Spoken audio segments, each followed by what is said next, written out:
আচ্ছা বলেন তো আমি আজকে কোথায় আসছি? আজকে আমি সম্পূর্ণ অন্য একটা জায়গায় আসছি। যে জায়গাটা আমি বলতে যাচ্ছি না, আপনারা ভিডিও দেখলেই বুঝতে পারবেন। তো এই ভাইয়াটা অনেক দূর থেকে আমাকে দেখে চিনে ফেলছিল। তারপর আরাফকেও দেখে চিনছে। তো উনি আমাকে রিকোয়েস্ট করতেছিল যে আপু আপনার সাথে একটা ছবি তুলতে চাই। তো আমি বলতেছি না ভাইয়া আমি তো ছবি তুলবো না। তবে আপনি আরাফের সাথে ছবি তুলতে পারেন। উনি আরাফকে অনেক আদর করছে। মানে বলতেছে আমার নিজের বাচ্চাদের পেলে আমি এভাবে আদর করতাম, আপনার বাচ্চাকে যেভাবে আমি আদর করতেছি। তো উনি আরাফকে নিয়ে অনেকক্ষণ অনেকক্ষণ আদর করছে, ঘোড়াতে নিয়ে চড়ছে, তরমুজ খাওয়াইছে, তারপর মানে মোটামুটি উনি ভালোই আদর করছে।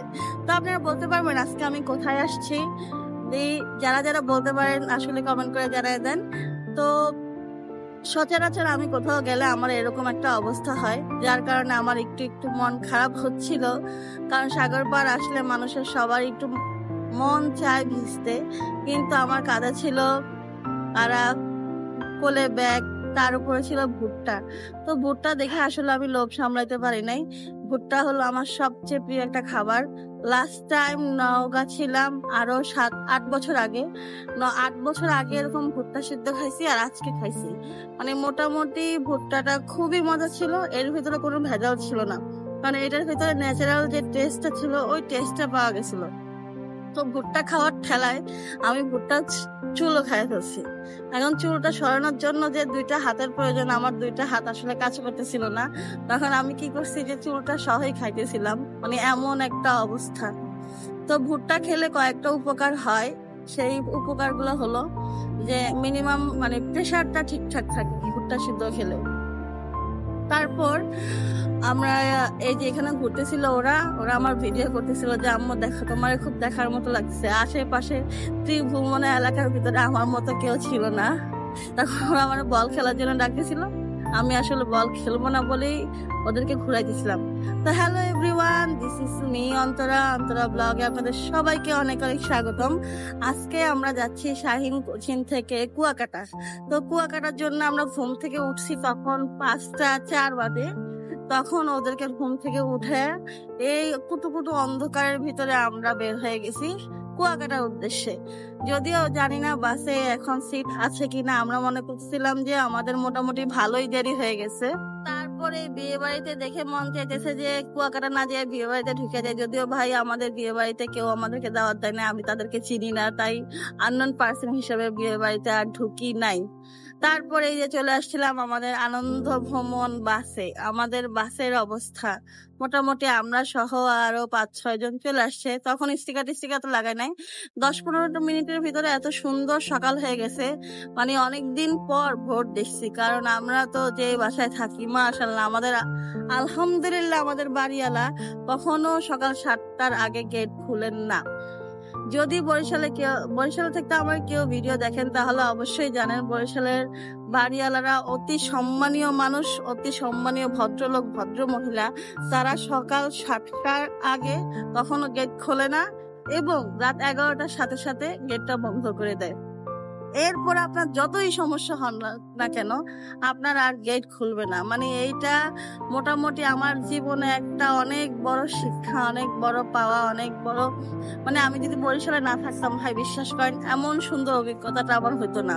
তারপর বরিশাল থেকে চলে আসছি, এটা হলো দবদবি পোল, মানে দবদবি ব্রিজ এটারে বলে। এখন অবশ্য তো এটার নাম নাকি অন্য কিছু একটা হয়ে গেছে, তবে বরিশালের আশেপাশের মানুষরা এটাকে দবদবিয়া ব্রিজ নামেই চেনে। তো সূর্যোদয়টা দেখতে খুবই ভালো লাগতেছিল। যখন এই সূর্যোদয়টা দেখতেছিলাম তখনই ভাবছিলাম যে আজকে সূর্য অস্তটাও দেখবো। তো মোটামুটি বাইরে ভালোই কুয়াশা ছিল, এত সুন্দর কুয়াশা ছিল, মানে একটু একটু শীত লাগতেছিল, একটু একটু গরম লাগতেছিল, এমন একটা ওয়েদার।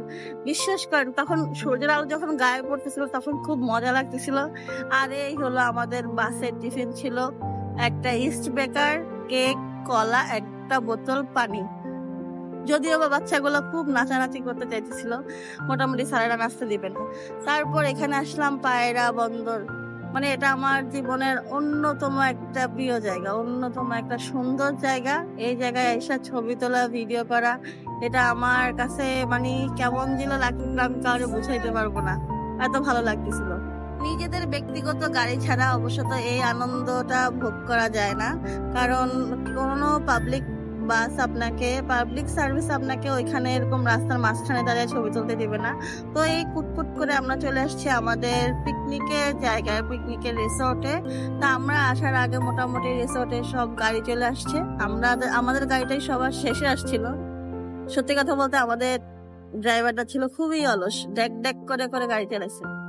তারপর এটা ছিল আমাদের খাবারের জায়গা। আমরা আসছি, আসার পরে তো দেখলাম প্রায় রান্না বান্না ভালোই শুরু হয়েছে। তো এই ছিল একটা হোটেল, এই হোটেলে আমরা প্রায় 6,000 মানুষ ছিলাম। আলহামদুলিল্লাহ আলহামদুলিল্লাহ, এটা আসলে জীবনে অন্যরকম একটা অভিজ্ঞতা হইলো।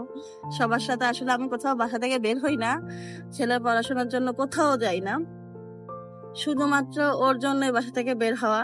তারপরে এই যে ভ্যান গাড়িওয়ালার সাথে ভ্যান ভাড়া করছিলাম, এখান থেকে আমাদের রিসোর্ট থেকে সমুদ্রের পাড়ে যাওয়ার জন্য 30-60 টাকা লাগছে। ভালোই লাগতেছিল ভ্যান গাড়িতে আসলে বসতে, কেমন লাগে আমি শরীয়তপুরে দেখছি একবার, আর এই তো এখানে কুয়াকাটা আসলাম। তো অনেক বছর পর তো আসার পরই তারা একটু শপিং করবে বায়না ধরছে। তো আমার কাছে এই টি শার্ট গুলো খুব ভালো লাগছে, কিন্তু টি শার্ট গুলোর ভিতরে একটা মজা আছে। এখানে আপনার 0 সাইজের গেঞ্জির দামও 200 টাকা, আবার বুইরা বেটা জিনিসও 200 টাকা। এটা একটু হাস্যকর বিষয়টা, আমার খুব মজা লাগছে যে এখানে যাই কিনবেন 200 টাকা। এখানে একটা দোকানে যে দাম, সব দোকানে একই রকম দাম। কুয়াকাটা আসবেন কিন্তু শপিং করবে না, আর এটা কিন্তু হয় না। শপিং আপনারে করতেই হবে, আপনি না চাইলেও আপনারে শপিং করতে হবে। এখানে আসলে আমি চুজ করতে পারতেছিলাম না, পরে দেখলাম যে অনেক কিছু মিলে সবাই ভোট দিল যে এইটার চেয়ে এইটা বেশি ভালো লাগবে, তখন সবার ভোটে এটা কিনা। তখন ভালোই লাগছে, 200 টাকা গেঞ্জি সেটা তো বড় না, কিন্তু কুয়াকাটা আসলে আপনাকে কিছু না কিছু শপিং করতেই হবে। তো এই যে আমার শপিং এর পার্ট 1 শুরু হইলো। তারপর ওনারা সবাই মিলে ভোট করে যুক্তি দিয়ে এখন বল কিনবে। অভি একটা বল চুজ করছে, বলটার দাম নাকি 3,500 টাকা। ভাবতে পারেন, আমার তো গলা কাটার মতো একটা অবস্থা হয়ে গেছে। আমি তো আরে বাপরে বাপ। পরে আমার ছেলেরও কোন রকম বুঝ দিয়ে 150 টাকা দিয়ে সুন্দর করে একটা বল কিনা দিছি। ও মা, বল কেনার পরে 2 জন 2 মাথায়, আমি খুঁজে পাইতেছি না কাউকে। কি একটা অবস্থা হয়ে গেছে। পোলাপান আসলে মুক্ত জায়গায় আসলে এমন একটা অবস্থাই হয়। যদিও আমাদের আশা ছিল কোচিনের সবাই এক জায়গায় খেলবো ঘুরবো, ওরকমটাই হয় নাই। আমি জানি না কোচিন থেকে ঘুরতে গেলে কিরকম হয়। তো আমি আমার নিজস্ব অভিজ্ঞতাটা বলতেছিলাম। পরে দেখলাম যে বাচ্চাদেরকে ছেড়ে দিচ্ছে, সিঙ্গেল বাচ্চারা যাদের গার্ডিয়ান আসে না, তারা একা একাই ঘুরতেছে। তখন এই জিনিসটা আমার কাছে খুব খারাপ লাগছে যে বাচ্চাগুলোর বাবা মা আসে না, তাদেরকে গাইড করার মতো তেমন কেউ ছিল না। তারপরে এই যে আমি সবাইরে ছাড়া আমি আমার 2টা নিয়েই আসি। কফিটা নিলাম, কফিটার দাম ছিল 20 টাকা। তো মাশাআল্লাহ কফিটা খুবই মজা ছিল। সত্যি কথা বলতে সাগর পাড়ে যে খাবারগুলো পাওয়া যায় এগুলা অথেন্টিক টেস্টি হোক আর না হোক, খাবারগুলো খুব মজা হয়। তো আমার মেয়ে এই যে সুন্দর করে শুধু মা লিখতেছে, শুধু মা লেখে, যতবার লাভ লেখে ততবারই শুধু মা লেখে। তো মোটামুটি আমার ছেলে আলহামদুলিল্লাহ, আমার এই বড়টায় সবগুলারে ভিজাইছে, আমার এমনকি আমার কুট্টুনিটারেও ছাড়ে নাই। তারপর এই আসলাম ভিজা টিজা পানি টানি খাইয়া পেট ভরার পরে তার মনে হইলো যে এখন একটু ঘোরা লাগবে। তারপর আমার বাবা জীবনের প্রথম তরমুজ খাইছে। তরমুজ খাওয়ার পর তার জিহ্বাটা এমন একটা অবস্থা করছে, আর মুখই ক্ষতিছিল না অনেকক্ষণ।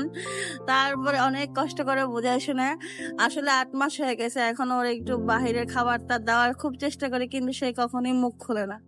তো এটা কেমনে কেমনে খুঁজছে আল্লাহ মাবুদ ভালো জানে, সবাই মাশাআল্লাহ বলবেন। তারপর তরমুজ খাওয়ার পর সবার অনুভূতি ছিল এরকম, কারণ তরমুজটা একদমই মিষ্টি ছিল না। এখনকার সিজনে তরমুজ কিনবেন না, কারণ এই সিজনে তরমুজ কিনলে তরমুজ কিন্তু মজা লাগে না। এই যে আমার বড় খবিশটা ছোটটারে এমন ভাবে ভিজাইছে, এটা বলার মতো, এটা আমি বুঝতেই পারিনি। আমি প্রায় আধা ঘন্টা মাটিতে গড়াগড়ি করছি ওর এই অবস্থা দেখে। পরে এগুলারে ফ্রেশ করে আবার আসছিলাম সাগর পাড়ে। এই সিট গুলা ভাই 150 টাকা, 1 ঘন্টার জন্য 150 টাকা। সমুদ্র সৈকতে আপনি যান, সবাই গলা কাটা দেওয়ার জন্য বসে থাকে, এমন একটা অবস্থা থাকে। এত এত টাকা, চারিদিকে শুধু টাকা আর টাকা বিলীন করা লাগে। ঘুরতে যাবেন, এই একটা টাকা, অনেক বেশি টাকার দরকার। তারপর আকাশের দিকে তাকাচ্ছিলাম যে সূর্যাস্তটা দেখবো। গাড়িও ভাড়া করছি, মোটরসাইকেল ভাড়া করছিলাম। ভাড়া করার পর দেখলাম যে আকাশের কন্ডিশন খুবই খারাপ ছিল। যে এত বেশি কুয়াশা, এত বেশি মেঘ, মানে এ মন খারাপ করে বসে আছে, মানে আজকেই কেন মেঘটা আসতে হইলো। মানে ওর কথা হলো না, মেঘটা কেন আজকেই দিল মা, মানে সব সময় তো আমরা আসতে পারি না, আমরা মানে অনেক শখ করে অনেক কষ্ট করে দিনে টুকটুক করে টাকা জোগাড়ে মানে আসছি, এখন আজকেই কেন এই মেঘটা আসতে হলো। মানে তার মেজাজটা এমন খারাপ ছিল। তো ওয়েদারটা আপনাদেরকে দেখাই, ওয়েদারটা ছিল এমন, মানে পুরা আকাশে মেঘ, তার এই 4-5 মিনিটের ভিতরে মানে জাস্ট বৃষ্টি হয়ে গেছে, মানে 5টা মিনিটও লাগে নাই। এই যে আমি ভিডিওটা করতেছিলাম এর ভিতরে 5টা মিনিটও লাগে নাই, মুহূর্তেই সব মানে লন্ডভন্ড হয়ে গেছে। মানে এত বেশি বৃষ্টি চলে আসছে, প্রত্যেকটা মানুষ যে কিভাবে দৌড়াদৌড়ি করে আসছে। তো আমাকে মানে সাপোর্ট দিছিল একটা কনস্টেবল, একজন পুলিশ। তো সে বলতেছে আপু আপনি আমাদের রুমে এসে বসেন। তো আমি ওই মুহূর্তে ওদের রুমে যেয়ে বসছি, তারপর চলে আসছি হোটেলে, রিসোর্টে আর কি, হোটেল তো না এটা রিসোর্টে চলে আসছি। রিসোর্টে এসে দেখি যে সব প্রত্যেকটা বাচ্চার মন খারাপ। তারপর এই হলো সেই হুজুর যে কিনা আমাকে বিগত 6-7 ঘন্টা পাম দিতেছিল যে আপু একটা টিকিট কিনেন, আপু একটা টিকিট কিনেন, আপনার গিয়ারওয়ালা সাইকেল। মানে আমি কোনোভাবে কিনবো না, সে আমার কাছে বিক্রি করবেই। পরে তাকে অনেক বুঝাই শোনায় 2টা টিকিট কাটছি। মানে দেখতেছি যে আসলে একটা জায়গা আসলে সবারই মন রক্ষা করা লাগে, তো 2টা টিকিট কাটছি। আমার ভাগ্যটাই খারাপ, আমার কখনো লটারিতে কোনো কিছু আসে না, শুধু শুধু বেকার বেকার টাকা নষ্ট করি, সেটা আমি জানি। জানার পরও আমি লটারি 2টা কিনছি। শুধু এই মানুষটা অনেক ভালো মানুষ ছিল, লিটারালি সে অনেক ভালো ছিল, তার ব্যবহার খুবই ভালো লাগছে আমাদের। মানে আসছি যে বাসে, সে সকালে 6টা থেকে তাকে দেখতেছি এই পর্যন্ত, মানে সে খুব সেফ দিছে, মানে একটা সেফ জোন, মানে তার কাছে সব রকমের সেবা আমি পাইছি। শুধু আমি না, পিকনিকের প্রত্যেকটা বাচ্চাকে সে খুব ভালোবাসছে। তারপরে তাকে ঘোরার সময় কেউ পায় নাই, সে ছিল শাহিন স্কুলের ইয়া। আর এই হলো আমার বাবাজান। ভাবছিলাম এই ওয়েদারে আসলে পিকনিকে আইসা ভুল করছি। এখানে এসে দেখি ওরে বাবা, আমার ছেলের জীবনের প্রথম টিভি দেখছে। মানে আমি ওকে কখনোই স্ক্রিন দেখাই না, যখনই আমি ভিডিও করি ও কিন্তু বুঝতে পারে না যে আমি ভিডিও করি কি না। তো সে আজকে জীবনের প্রথম টিভি দেখছে, মানে টিভি দেখার পর তার উচ্ছ্বাসটা হলো এরকম, মানে টিভির মানুষগুলার ও ধরবে, মানে এগুলা লাফালাফি করছে, ছোটাছুটি করতেছে, মানে ওর কথা হলো এগুলো এরকম করতেছে কেন, এগুলো ধরতে হবে। তো সে খুব বুঝাইতেছিল আমাদেরকে। তা আমরা রিসোর্টের একটা রুমে এসে চুপচাপ বসেছিলাম, আর বাহিরের বৃষ্টি দেখে মোটামুটি মানে বৃষ্টি উপভোগ করতেছিলাম। তা আমি আমার এগুলা দেখে আমার আর কোনো মানে কষ্ট লাগতেছিল না যে আসলে পিকনিকে আসছি, কেন বৃষ্টি হলো, কেন কি। সবার সাথে আনন্দের একটা দিন কাটাইলাম, অনেক ভালো লাগছে। যাদের কাছে টাকা পয়সা মানে মোটামুটি টাকা পয়সা ইনকাম করেন, সবাই এই সিজনে ঘুরতে যাবেন, কারণ ফেসবুক ওপেন করলেই দেখি সবাই কক্সবাজার যায়, কক্সবাজার যেয়ে ভিডিও করতেছে, সবাই সমুদ্রের পাড়ে যেয়ে ভিডিও করতেছে। ইনস্টাগ্রাম ওপেন করলেও দেখি যে সবাই ভিডিও করতেছিল, ইউটিউবে ঢুকলো দেখি সবাই কক্সবাজার যেয়ে ভিডিও করতেছে। আসলে আমাদেরও তো একটু ইচ্ছা করে যাইতে, তাই না? তারপরে এই হলো আমাদের পিকনিকের শেষ খেলা, শেষ মুহূর্তের সময়। মানে আমি এই সিনারিটা আসলে কখনোই ভুলবো না। সবাই লটারি হাতে নিয়ে দাঁড়ায় আছে, সবার হাতে লটারি, মানে লটারি নাই এমন কোনো পাবলিকই ছিল না। বা একটু একটু বাচ্চারা আল্লাহ আল্লাহ করতে করতে শেষ, যে আল্লাহ একবার পাওয়ায় দাও, আল্লাহ একবার পাওয়ায় দাও। সবার মুখে একই কথা, আল্লাহ একটা বার পাওয়ায় দাও।